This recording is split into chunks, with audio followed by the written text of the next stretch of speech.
Hi, Evan. Hello. Nice to meet you. Welcome back to China. 中国的朋友们，大家好，我是 Evan Kail. 他为中国做了很多嘛。 How can you be in Yunnan without trying guoqiao mixian? What brought you back to China this time? To showcase China to the West. Did you make a wish? I did. What's it? I can't tell you. Yeah, see? There's one right there. Ni hao.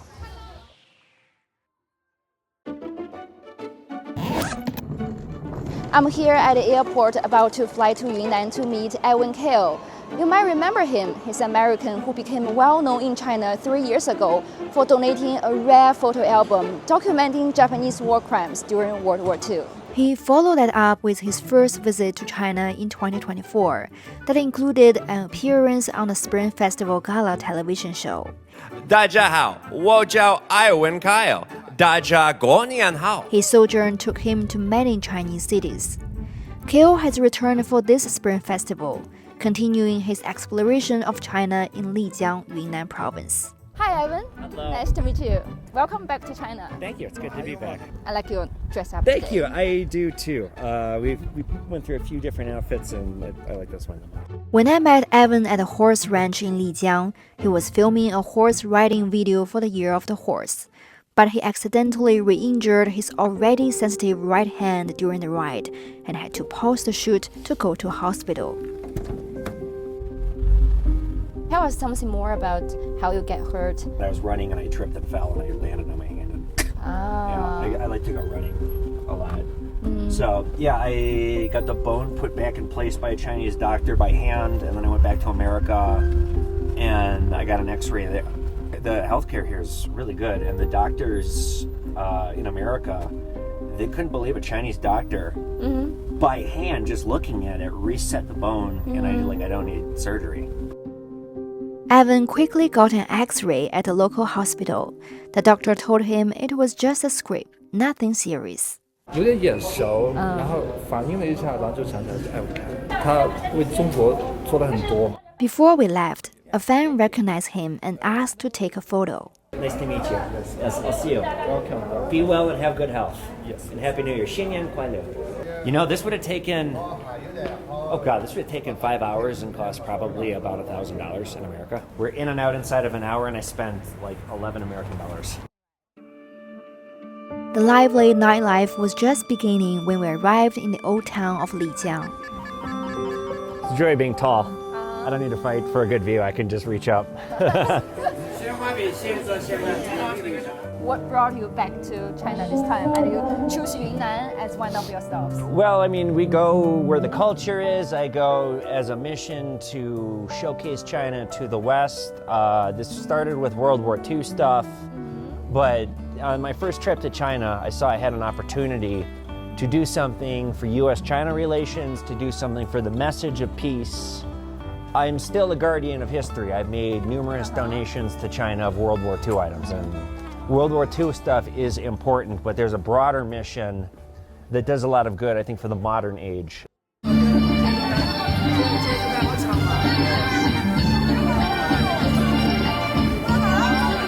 you hang out like this in the street, are there many people recognize you? Yeah, it happens a lot. I'm sure a lot of these people. Yeah, see, there's one right there. Ni hao. Yeah, it's funny. Right as you asked that, someone's like, "Oh, hi." A lot of fans. Well, I mean, I'm pretty distinct looking. I'm tall. I'm loud. Yeah. And I mean, my videos I've gotten like billions of views. As we passed by a quiet tea house, we decided to stop and have a cup of tea. There, Evan told me more about a World War II photo album he gave to China.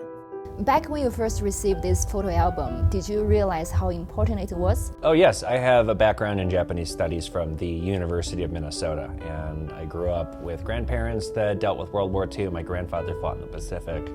So I knew what I was looking at. I was very well studied on Japanese war crimes. So how did you feel seeing these photos, and in particular photo that struck with you the most? Probably the indiscriminate bombing of civilians, just dead bodies in the street around a bomb crater. It appalled me. Evan runs a pawn shop in America.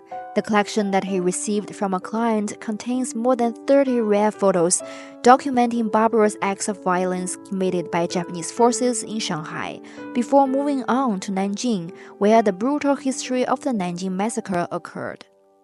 Evan chose to release a video about the album on social media, showing the public the atrocities of the Japanese invasion of China and hoping to find the proper place to keep the album. He soon received numerous threats. Well, you have people that deny that this happened. You have a modern geopolitical rhetoric coming out of Japan that still denies this, or at least refuses to accept responsibility, to do things to make amends, to move forward. They just don't want to say sorry, and they are very aggressive toward people that want to shed a light on history, such as myself. Despite this, Evan said he never regretted posting the video. In the end, he donated the album to the Chinese Consulate General in Chicago. And later, the consulate presented Evan with a letter of thanks, along with a surprising national gift, an exquisite porcelain tea jar. I want to just keep doing all I can to prove that I'm worthy of such a thing. This album changed Evan's life. He went from being an ordinary person into a celebrity, at least in China, with millions of followers on Chinese social media.